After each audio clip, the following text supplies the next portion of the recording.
move a lot slower, actually. The stage of nishta and ruchi and asakti, these may take 30 or 40 years for a person to go through, or even a whole lifetime, depending on how fast they're moving.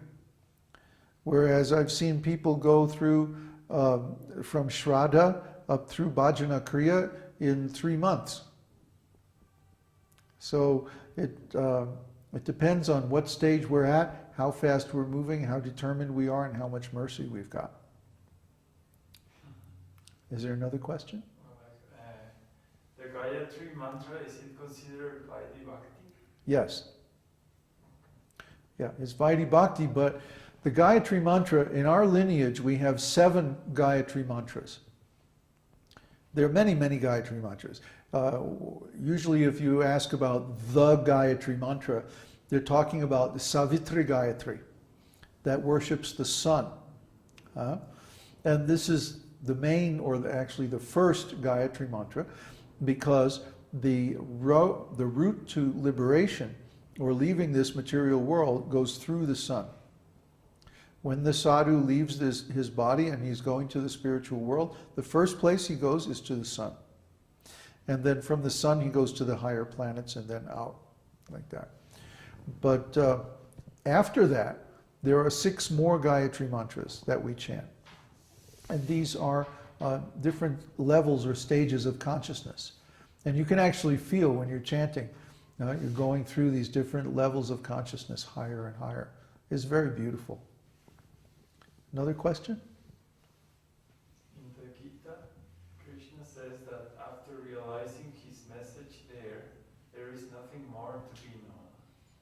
Then, how do we understand the need to study the other scriptures?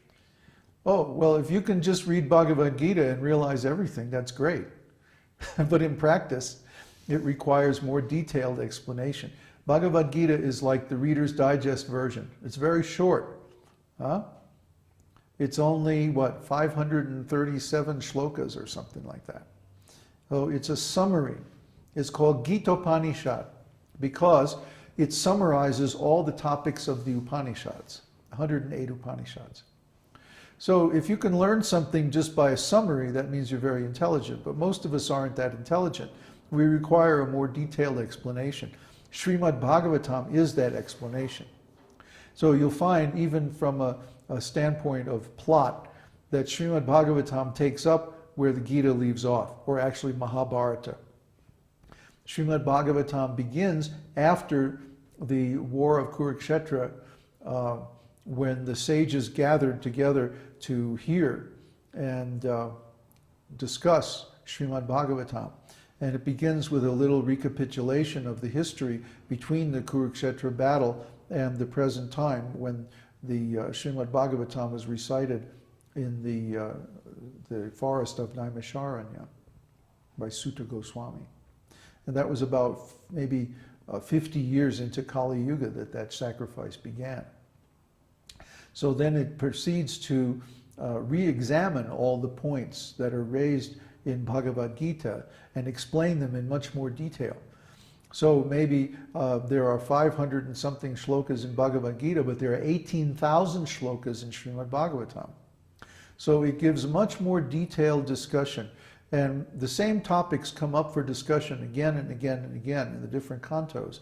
And each time they're presented at a higher level of realization, until finally you get to the 11th canto and the Uddhava Gita. Yeah, Uddhava's going, whew, because it's so high.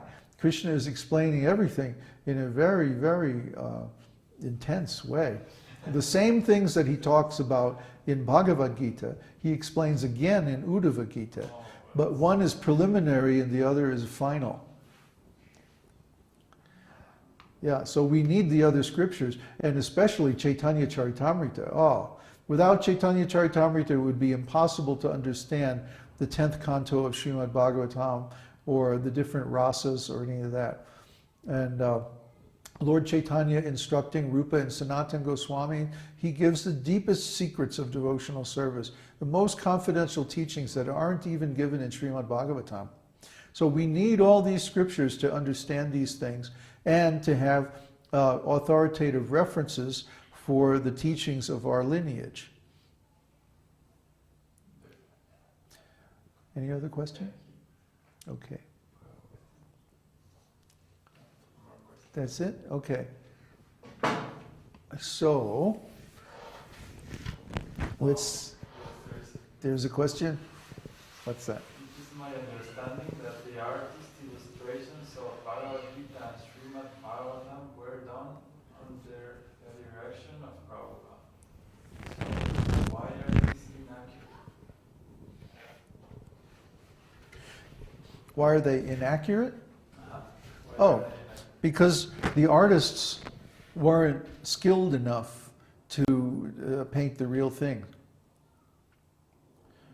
Yeah, for example, the painting of Krishna in Bhagavad Gita, you know, the one where he's playing in front of the lake and he's kind of dancing and he has this really cute expression on his face. That's the most accurate picture of Krishna that I've ever seen. I mean, maybe some of the other paintings have more detail about the little, you know, necklaces and his crown and stuff like that, or whatever, you know. But that one actually captures his attitude, his mood, better than any other that I've ever seen. And that was done under the direction of Srila Prabhupada. A lot of the paintings in Srimad Bhagavatam were done more or less independently by artists who, in many cases, either they were following existing paintings by Indian artists, or they were trying to mix kind of Western academic styles with the subject of Krishna. And a lot of the paintings, I find them very pretentious and not at all accurate in the sense of being a vision of the spiritual world. Because the artists were trying to do something material. They were saying, oh, I can paint in the same style as the old masters. Or, you know, I can paint in some kind of abstract expressionist style or something.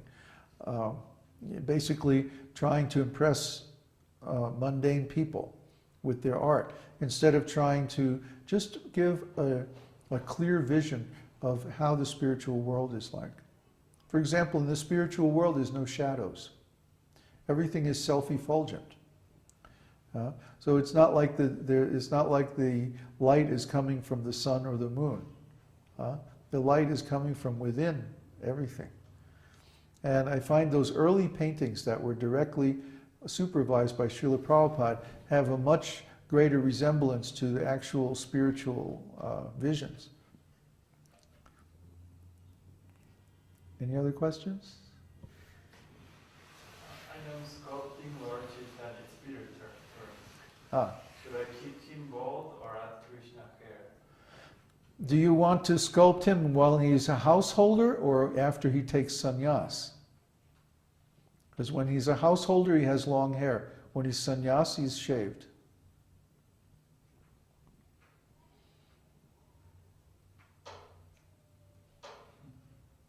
No response? Okay. Try and keep the hair. Thank you very much. Thank Okay. you. This helps.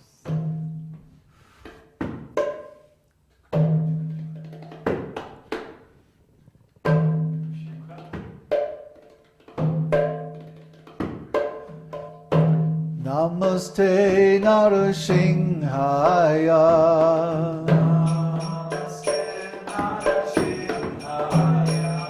Prahlada Dayine.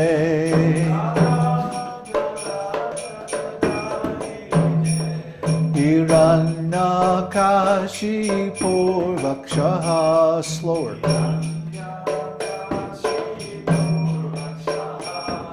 Shilatankana kalaye.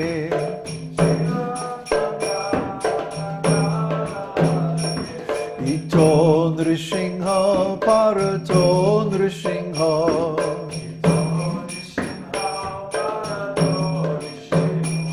Yato yato yamitato nrishingha.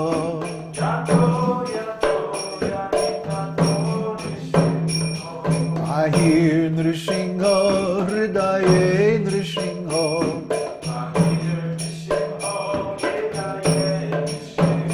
Narasingha Bhagavating Sharanam Prapadye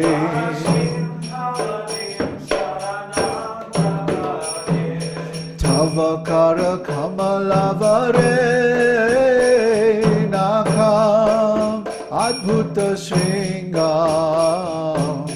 Dalita Hiranyakashipu Tanubhingam Keshavadrita Narahari Rupa Jai Jagadish Hare